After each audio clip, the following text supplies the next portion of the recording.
nas III Wojna Światowa. Dziś poszukamy na to pytanie odpowiedzi, albo przynajmniej rzetelnej analizy od wybitnych ekspertów.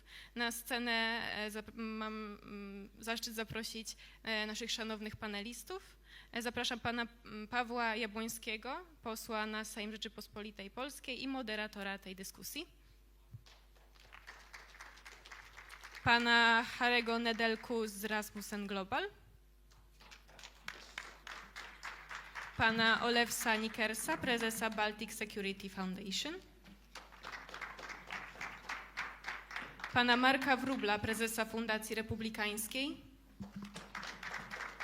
Oraz pana Marko Milanowicza-Litre, byłego posła do parlamentu i członka zarządu EKR.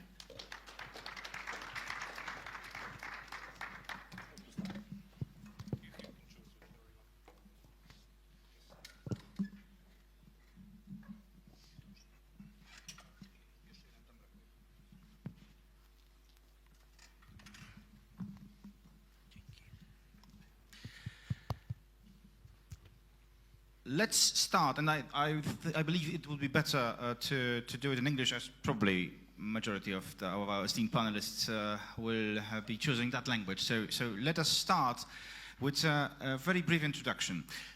The title of this panel indeed is quite controversial, but very popular to discuss now because it seems to be a mandatory element of all debates of geopolitics, of security.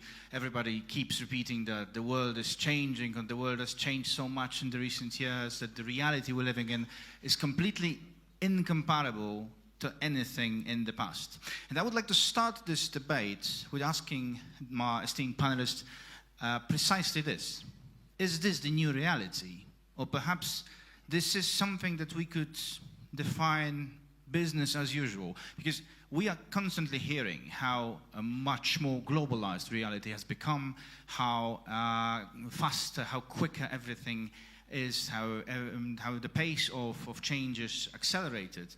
But at the same time, if we look in the recent history after World War II, we have been facing conflicts with global implications almost every decade, several conflicts to be exact. We had wars in Korea, we had a war in Vietnam, multiple wars in the Middle East, multiple conflicts in Africa. Behind countries involved in these conflicts, there were always superpowers. There were always either the US or the Soviet Union. Now we're obviously discussing about China-US rivalry.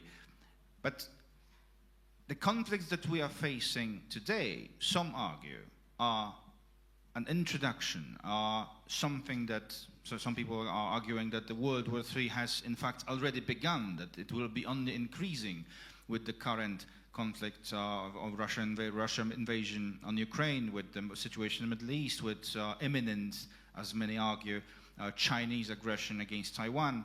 But is it really that different from what we have been facing for the last 8 decades?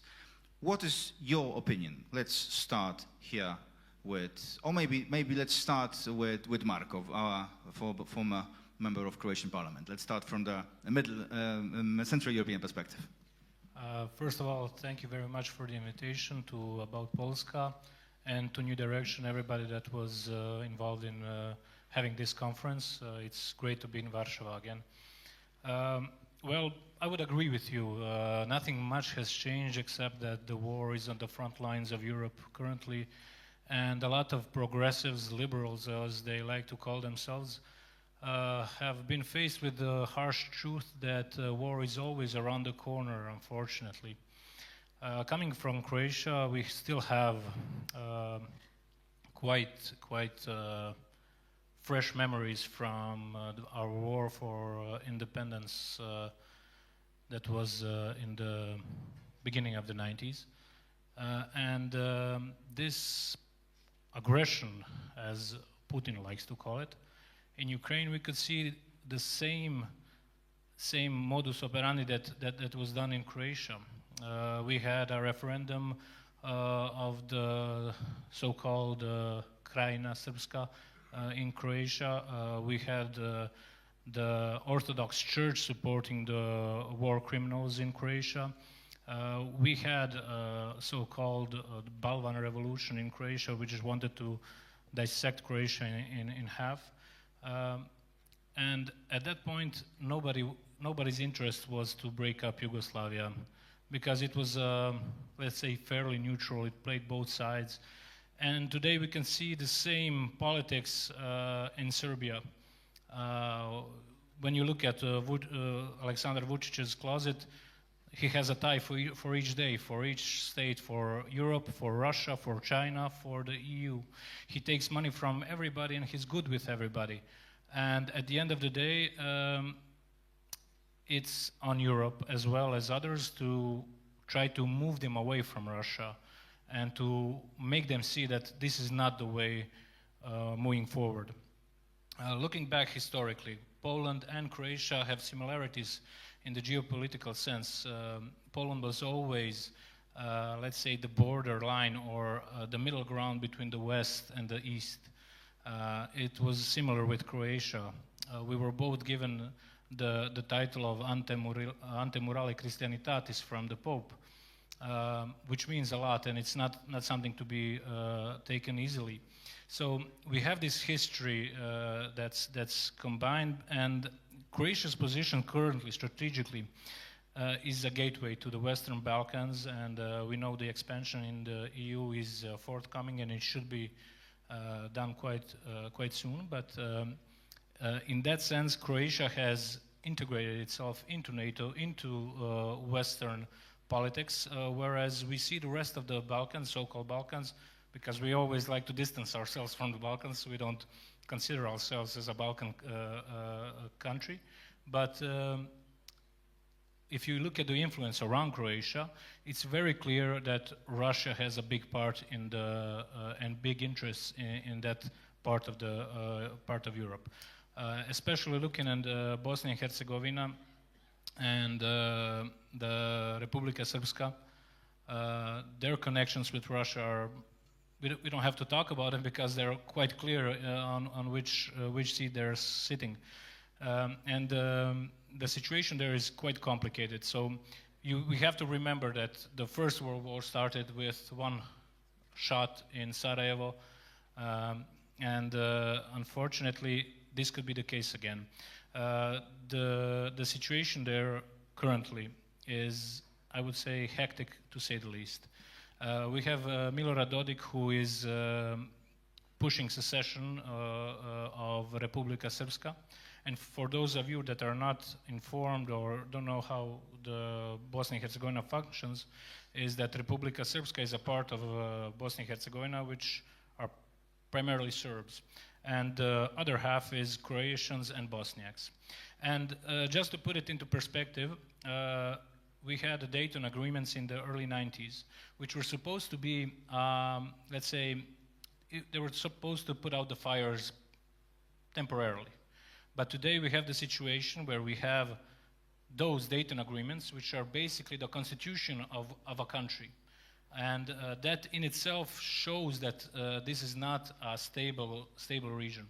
So in terms of World War III and Poland, Croatia, and the frontier of the European Union, I think a lot has to change in the sense of understanding the volatility of those regions. And if Europe, United States, and everybody that has an interest to keep Europe stable doesn't support or doesn't put more pressure on Bosnia and Herzegovina to stay as it is or to better itself, I think we have a chance to extremely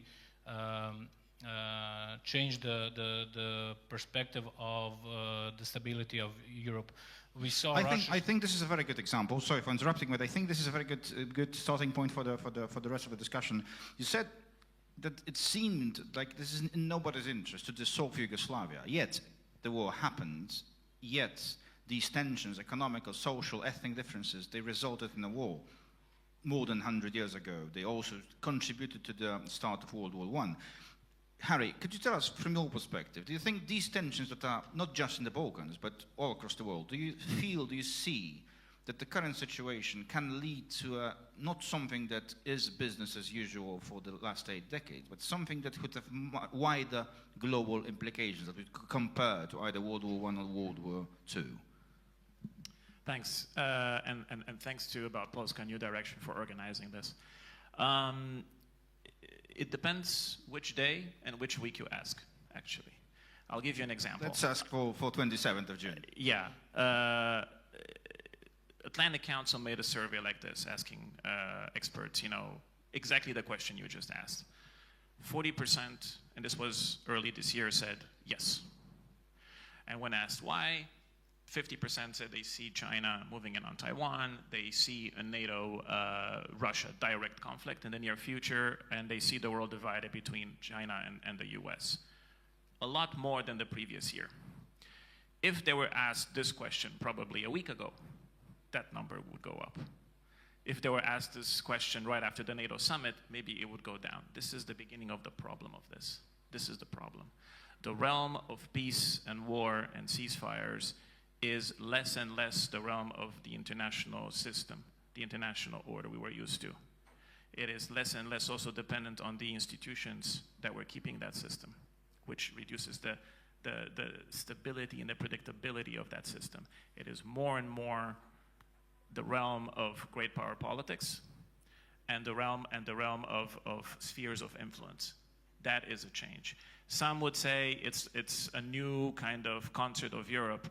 I think that would be quite optimistic, because that assumes there's some stability in it. The concert of Europe wanted first and foremost to keep the balance of power. This is not the case today. It is great power politics, but it's not about the balance of power. So what is it about, in your view? Well, it's combined with a number of other, I would say, compounding phenomena happening internationally and within our societies. Internationally, a greater division between democracies and autocracies. Not only that this division is growing, but of course autocracies are getting more, democracies are getting, but also within our own democracies, there's a degradation of the quality of our democracy, coupled with a polarization, ideological, which actually goes hand in hand with that degradation. The big question, though, here, I think, because this is happening, it's obvious. The big question is, what are we, let's say Europe, what are we doing about it? How do we react to this? I think that's the big question. So let's ask this question to Marek Wróbel, but before that, let's consider the next 5 to 10 years perspective. There are local conflicts, so to say, without transcontinental ramifications every decade, every time. Some are more impactful than the others. I could invoke an example of recent huge war in Africa, conflict in Tigray, in Ethiopia, where almost 500,000 people lost their lives. Yet it seems like, because we are obviously Europocentric, nobody seems to care that much if it's in our immediate neighborhood. But if we would look at the current global map, do you believe that we are facing a threat of a conflict, even of local nature, but with much larger implications on the global situation? For example, if we could compare it to the war in Taiwan or to the wars in the Middle East, do you see any threat as such? It depends what we call war, what we call World War III. Of course, the probability of unleashing the conflict with millions in ranks, with panzer divisions storming the gates of Europe and destroying whole cities overnight, it's in my opinion, it's impossible in the next few years, in the next 10 years. Impossible? Impossible because of the circumstances changed a lot since World War II or World War I. We are much more dependent on each other than nowadays, than these days. the globalization made some significant changes in not only in logistics, and as Mr. Prime Minister said in the foreword, but also in logic of today's world. But if we are talking about conflicts that will change the map, which will reshuffle the world, yes, it's possible, and it's happening right now. For instance, the Ukraine war changed the way of thinking of Western European elites about building the European state. Yeah? I mean, Germany changed its mind and decided to go on. Before Olaf Scholz and Friedrich Merz era, Germany was not in favor. Germans were not in favor of building European state. That's true, because they were afraid of who's gonna pay. Now it changed because of Ukrainian war. The first great strategy of Germany fallen. Now they are building something new, of course, together with other major and minor European countries which were in favor of building common state earlier. So like this France. would seem So this is the outcome which we can see now, today. It's not in the future, it's happening now. We can see the outcome of significant but still local conflict. I mean, Ukraine war. So such examples in coming decade, we can expect more. Of course, Taiwan, of course, Middle East may influence the major major reshufflings in even at the other end of the world. So it doesn't. Let me ask one additional question, because what you mentioned about Germany, that their answer is to build a centralized European state. This would seem to be the answer to what Harry mentioned before. What should we do about it? German answer seems to be, let's centralize Europe. This is the way to be safer. And what should be Central European answer? From Poland's perspective, from other Central European countries, is it a good direction from the perspective of our security? No. Why? It's simple. If we, as we know from our experience, and everybody knows from his own experience, if somebody else is deciding about your fate will be probably not so in favor of your interest. Okay. I wanted to say it in most diplomatic way possible. Transferring sovereignty, if you are smaller and poorer than those who you transfer to, it can't end. Because they will keep control and they will tell you what to do and what not to do. if I understand this correctly. It's Olives that simple. from Baltic Security Foundation. Sorry for interrupting. I need to manage time a little bit. How do you feel about us being here in the region? I think it's fair to say that we were much wiser than our Western European colleagues in predicting Russian threat. So what should we do now in order to influence the changes that we are witnessing in Europe, both in NATO and the EU, in a way that we avoid the scenario that Marek just mentioned, that it will again be the same thing, that Germany or France or whoever else will be wiser, and since they are stronger economically and politically, they will make us go in a bad direction. What should we do as Central Europe, Baltic, Central Europe, Balkans, let's say from the north to the south?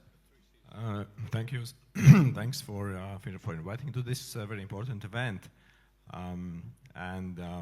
Of course, this is I think this is Poland in the region who plays very crucial, very important role in security and defense, and I think that we should do much more all together with Poland and the Baltic countries.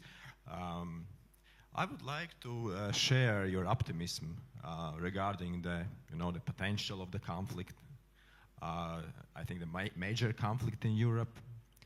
I think that we are failing at that point when we are like talking about conflict in Ukraine, which is something very bad. But from the other side, how is that we arrived to this situation? And what would be the things? How you asked what we should do, to be better? We failed. Yeah, as American president would say we did very bad. We did bad since 2008. Since the first Russia's aggressive act against Georgia. We did pretty bad in 2014. This is all story you heard like 100 times, and we are repeating this. We should repeat this. How we failed, I think. In the theory of international relations, we are talking about how successful our deterrence is, how our deterrence is credible. And how we can help our partners, our friends, and we failed. I think we failed in that. And as Europe, we as as EU, Europe, as NATO. Yeah, I think we should admit that we should be realistic in this situation. This is the last call, and the Polish Prime Minister, he was saying that this is not about money only. We are holding all the assets. We are holding, perhaps the greatest, the strongest military in Europe combined with America. But the question is whether we are ready, whether we have the courage, whether we are in position to make decisions. This is a very important question. So what's the answer to that? Are we in the position? Are we wiser? Are we better prepared after the experience of the last 2-3 years? I hope so, and thanks to we are always repeating that thing that U.S. current politics of U.S. president of new administration. It's we can criticize, and of course you're always admitting the fact that we are now doing much more. We waked up. We are waking up in this situation. We are in much better position at this situation, but we should, in my country, in Latvia, I was thinking that this is not a question about whether the war will come. The question is when the war will come and what we should do in order to prevent that. And this is all the big story of how we are making our societies more resilient, how we are engaging not only money. Whether we had the courage, whether we are ready to for the crisis management, and whether we are ready to make those decisions. Okay, Harry, you wanted to respond to earlier points by Marek on the European superstate and the direction Europe is taking. I think, as badly as you described it for Poland, I think that would be a positive let's say, scenario, I don't even think we're there yet. Europe now is in a state where some are trying this project where, you know, it creates Europe into a, finally, you know, this coal and steel community recharged based on defense. But that is not, I think, the direction of travel at all. It's just the plan of some. Europe is, first of all, in a situation where it doesn't know what to do with the situation that it's in.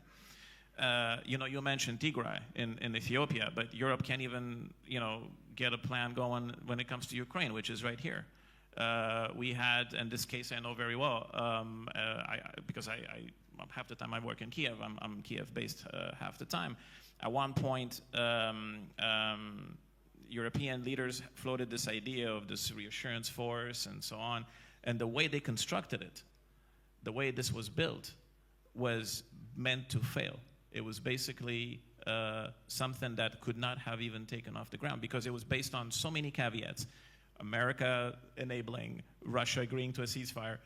It would have been better if they didn't mention it at all. That's one thing. A second example, which is important, you know, in this whole context of the Middle East and conflicts over there, of course, Europe is not a first responder at all. It never was. But it has the chance to create little slivers of stability. One example would be in the South Caucasus. Of course, that would not solve the situation in the Middle East, but it would help create a bit more, you know, stability. You have there two countries, Armenia, Azerbaijan, going at each other for decades. They finally actually agreed on a peace agreement. It just needs a little push to be signed, so it's almost there. This is a chance for Europe to do something about it, to play a role, to lean in on the two parties to sign that agreement. It's not even there. So what we are missing? Do you believe that we still lack political will to do it, or should there be any factor that we should work on together as either EU or NATO, or perhaps the countries from Central Europe that seem to understand it better? We're lacking two things. One, we're talking about Europe, but there's many, it's not one Europe. There's many Europes, both in terms of member states, but also ideologically in terms of the political spectrum. That's one thing. Second, Europe has there's almost like an intellectual conflict here between, or tension, let's not call it, it's a tension between the transatlanticists, and we saw that very much at the NATO summit, and you know, trying very hard to keep the Americans in, and the idea of, you know, this autonomous strategic autonomy. This dichotomy is not very clearly stated in terms of how it's supposed to work with itself, and I think that's a problem. Okay, so what should we do about this? Marco, if you would look again from the Central European perspective, Poland and Croatia were two countries that initiated a 3 Cs initiative that was mostly focused on building infrastructure, transport infrastructure, energy, digital, but with a very important security factor to that, because we are still underdeveloped, even though we have been working very, very hard for the last 2 decades since joining the EU. What do you believe we should be doing, perhaps politically, to influence colleagues from other countries that seem to be too reluctant, that seems to be just paying lip service to these very important topics, but in the end up doing nothing? Yes, well, first let me just go back to the point you were making before. I totally agree with both of you in some sense, but I just want to say 30 years ago, Croatia broke away from the chains of Yugoslavia, and we don't want to be a part of Euroslavia. I don't agree with the fact that you're saying we. There is no we. There is no united Europe. There never should be a united Europe. There should be member states who believe in their sovereignty, who have cooperation between each other, especially in terms of security, because we need each other to help each other, and it has to be voluntary from us, because I will not want my son to go fight for Europe. I want him to fight for Croatia. I want him to fight for our freedom that we got 30 years ago. And in the sense of talking about the 3 Cs initiative, I'm a big supporter of it. I think it's crucial, not just from the aspects that you said, but we are lagging behind Western Europe, where they have interconnectivity between economies, and we don't have that because of the Iron Curtain, because of socialism, that we were closed off between each other. So I think that's the crucial part of Intermarium or the 3Cs initiative, to have that connectivity from the north to the south. So in that aspect, we can see the way even the EU funds are, I would say, put into place in terms of protection or security. It's very, very different from the way that Belgium does it, or the way that Poland or Croatia do it. We are currently at 2% that is needed, that was needed for NATO. I know that Poland, of course, is even better at it. You are pronounced or going to be at somewhere about 5% of the GDP, where we are going towards 3%. And even the modernization that we are doing in Croatia and Poland shows that there are different values and different perspectives in terms of where you are on the map. And I think this is crucial in the new sphere, in the new situation that's coming to Europe. I can agree with some of these points, but at the same time, we should never lose one important thing out of the picture, and this is economy. And if we look indeed at the model that we have been following for the last decades, and what Prime Minister Morawiecki mentioned in his initial speech, Europe, and every country in Europe virtually, is very dependent on several things, one of them being cheap inputs from China.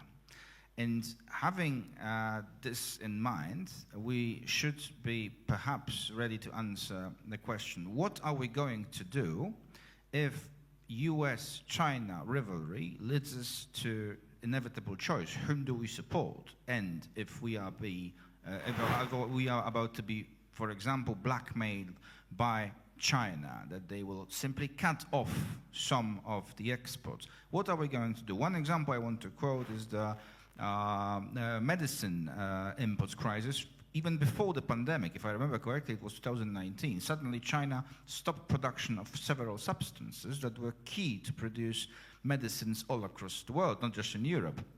And the prices skyrocketed, and it was simply impossible to buy some basic medicine because nobody else was producing it. This is just one element of it. So if we are about to look in the direction of let's say, next 5 to 10 years, what we will do if this repeats in some other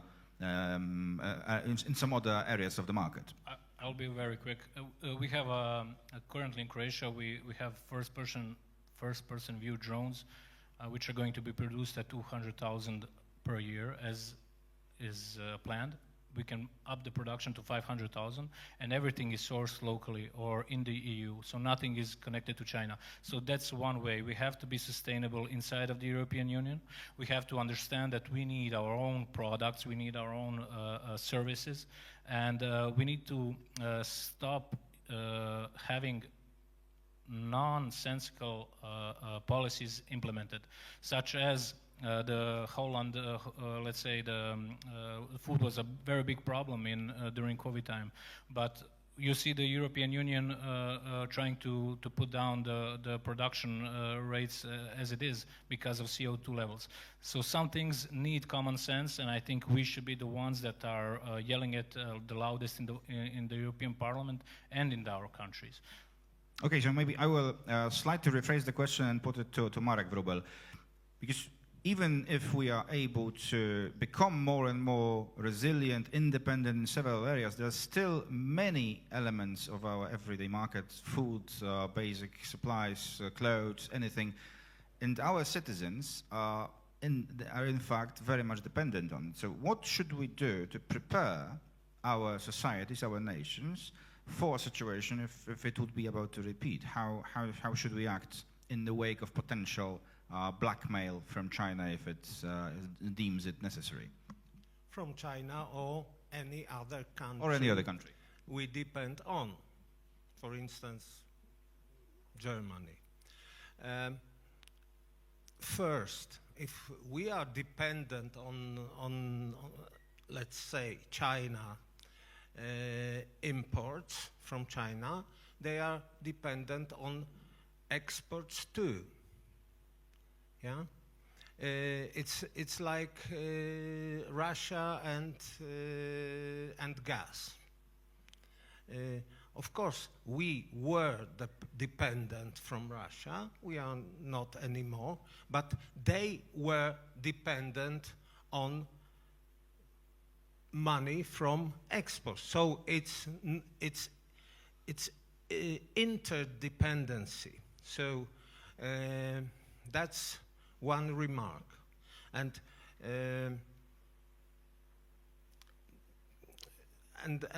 the second thought is every country or every group, if they are smaller or if are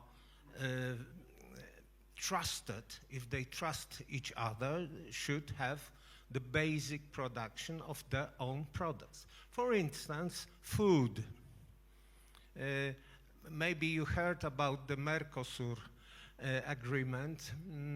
I guess so. Poland is a major exporter of food.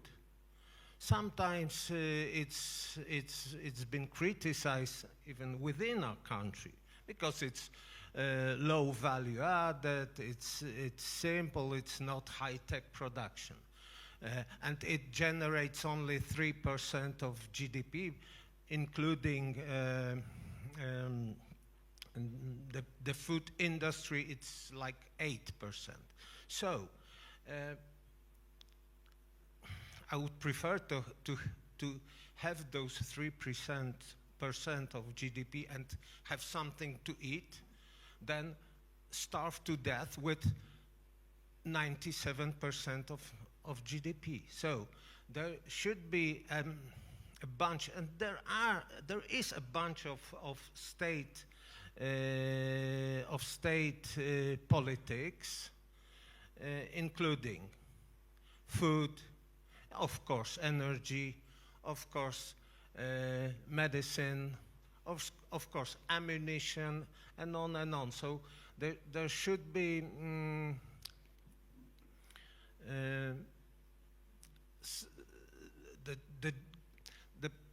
the production of basic food, of basic goods, should be treated as not as part of economy, but as part of national security. National security. That's simple. All right. But remember, they are dependent too. If true. China I agree. cuts the exports, how long will they survive? I think this is the perfect question. Who's going to survive longer? And I'm afraid that in a democratic society where people are able to freely express their discontent with economic situation, political situation, the threat is much larger because the governments are prone to such changes. China has already done it several times, so there is a threat that they can do it again if they see it as something of their political interest. So the question I wanted to ask, and perhaps I would redirect it to Olaf's, what should we do to prepare our people for worse times? Because it might be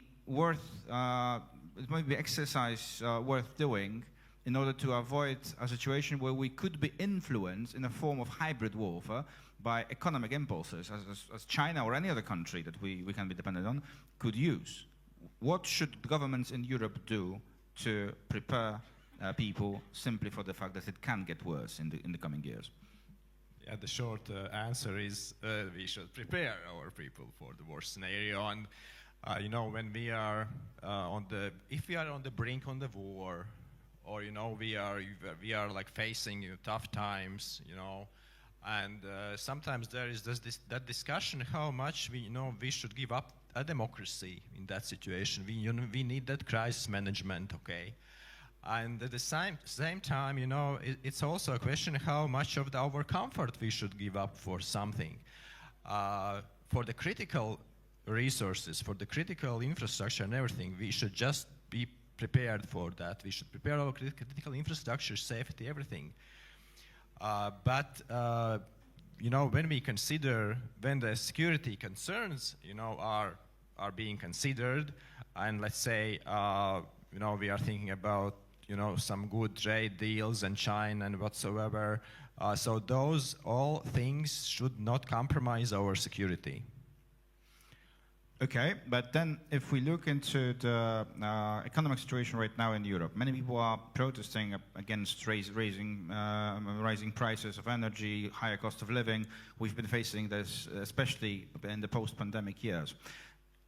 Is there a way to make it, on the one hand, more easier to understand for people, but at the same time, is there anything that Europe could do to make it less difficult? For example, and I want to redirect it to perhaps a different approach to security, in terms of energy, should we change, for example, our policies about climate change, about Green Deal? Do you see a room for that in the current security context? In the current situation, we should, I think that there are some avenues for us to consolidate, and we have those green ambitions, of course, and which is not bad, but at the same time, when we are facing those challenging times right now, we should reconsider some policies towards how we are, what's our approach towards green energy, how we, our great ambition towards that policy should be perhaps reconsidered. So which policies, for example, would you reconsider? This is, I think we should still rely still considering relying more on classical energy sources, and which is of course challenging, but at the same time, when you ask that question, how we can prepare our societies to be more resilient in the situation of crisis, then that's the answer. Okay, let's maybe put this into a perspective of something that we've been discussing about the 3 Cs initiative, about building infrastructure. There was another challenge that many politicians seem to be mentioning quite often, but unfortunately, at least from my point of view, too little is being done. It's the famous re-industrialization of Europe. Do you see any perspective for that in the coming years, as we are still fighting with these obstacles related to Green Deal, to these targets of cutting emissions, or this requires some suspension? Should we, for example, leave the Paris Agreement or change it in some way? I think this is something which is on the table, which should be on the table, as you ask. At the same time, we see how, in what situation our defense industry is right now. Let's say, as example, this is something that we should bring back. And we can do only we in Europe, we can, utilize those resources, bring up that production for us. And I personally think that we should cut China as much as we can. This is totalitarian state, they have death camps, they have everything. We are not sharing nothing of that state. And if we in the Baltic Security Foundation, we analyzed presence of China in the Baltic Sea. And we see, how, let's say in Germany, business interest prevails above the security concerns. And how China is investing in the critical infrastructure in Germany, and how that's dangerous is. Thank you. Thank you. One last chapter I wanted to touch, because we've been speaking about economy, about industry, but there is something that Marco mentioned at the beginning, is the question of what are we fighting for? Is it our national country? Is it this European idea? Are it some values that we share? If you would, Harry, if I could ask you, what is the best way, in your view, to make European people, citizens of various European countries, more invested, more involved in defending what is ours, our way of life, as EU has put it, naming the new commissioner recently?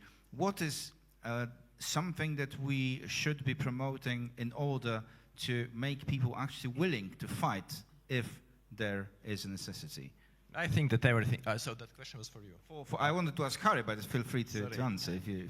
Yeah, no, I think that quickly answering, I think that everything is at stake, including our freedom, our way of life, economic freedom, everything. Everything is at stake right now, and we should fight for that. And people should understand that. Of course, we cannot, run deeply inside everybody's soul, but we should really.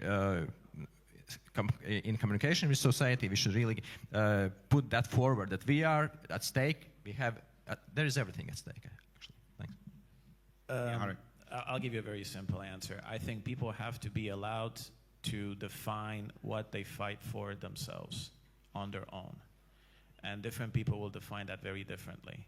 And I think most people to this day would still define fighting for, their country, their family, their home, and so on.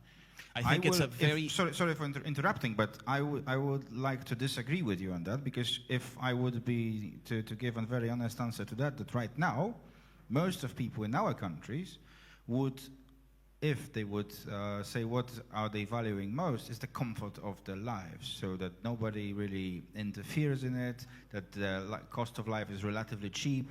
This has not that much of an impact of higher values, but in the end, are they going to fight for it? There's a question: will you fight or will you not fight? Exactly. So that's what you're referring to. But I think still, at least in this part of Europe, there are more people willing to fight than not willing to fight. Because let's face it, and it's a function of geography. There's a war way closer to them than there is to others, further down west. Marco, how would you respond to that? You are coming from a country that's indeed faced several conflicts, and obviously not so recently, but these issues have been at stake. How do you see it now? Well, I was just a child when Croatia started getting its independence, and looking at it from this perspective and knowing what the people went through at that time, because I was just a kid, it's just a memory, somewhere larger deep. But I would say that we were against the third biggest army in Europe at the time. We had people with crop duster planes, with boilers, water boilers, using them as bombs and throwing them out of the crop dusters in order to defend our country and to fight for our freedom, actually. So I think a lot of people maybe don't know this about themselves, but once somebody gets into your yard and wants to start a fight, you become an aggressive person. So I think most people would want to fight if they feel that something of theirs is in danger. I think it's just a human response. I am afraid of the federalization and centralization of Europe. I think that a lot of people, the same way they would protect their own, would give a part of their freedom in order to have security. And I'm afraid of the narrative that's going on in terms of the United Forces of Europe, or whatever they want to call it, or whatever they think of next, because France has been pushing it for the last 50 years at least. So for me, I'm afraid that the federalists and the centralists are going to use the situation in Ukraine to further their agenda into having a super state implemented in Europe. And as I said, I love Europe. I love the diversity in Europe. I love coming to Poland. I love going to Greece. I love every country because it's specific to that country, to that nation. And I wanted to stay that. I wanted to have the diversity. But as I said, I also don't want my son to go to fight for Europe, because in my mind, it's just a cooperation. It's just I would say, a volunteering cooperation between states. And I don't want it to get it further on the road where we give our freedoms or we give our sovereignty for anybody else.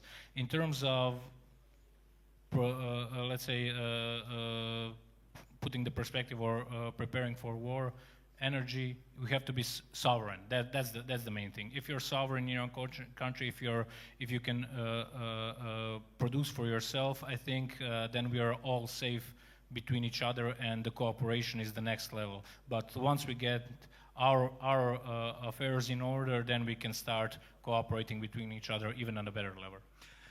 Thank you for mentioning this again, and I think we all agree that we would all like to, well, first of all, not to have to fight, but if we are fighting for our nations, for our homelands, but there might be some circumstances where we might be forced to fight in defense of our neighbors and allies.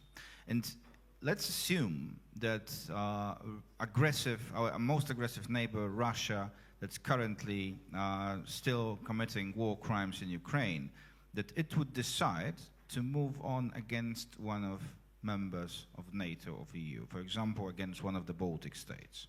Do you believe, and I want to ask this question to Marek, do you believe that we would be ready to, first of all, to stop it, to prevent it, if Russia decides to do so, or in the worst case scenario, would we be prepared to fight together? I'm not saying we as Poland, but we as NATO, as European Union. Thank you, because I was about to ask who is we, but you said, who do you mean? NATO proved its effectiveness as long as it's led by US and US is about to intervene worldwide. So NATO is effective and helps its members as long as US leads the primary role of world policeman, or how do we call it? No matter. If the internal relations between the NATO members will change, and for instance the US will be a bit more isolationist, the European NATO members could count on some of the allies. I think so. Which ones do you believe they could count on? And who's asking?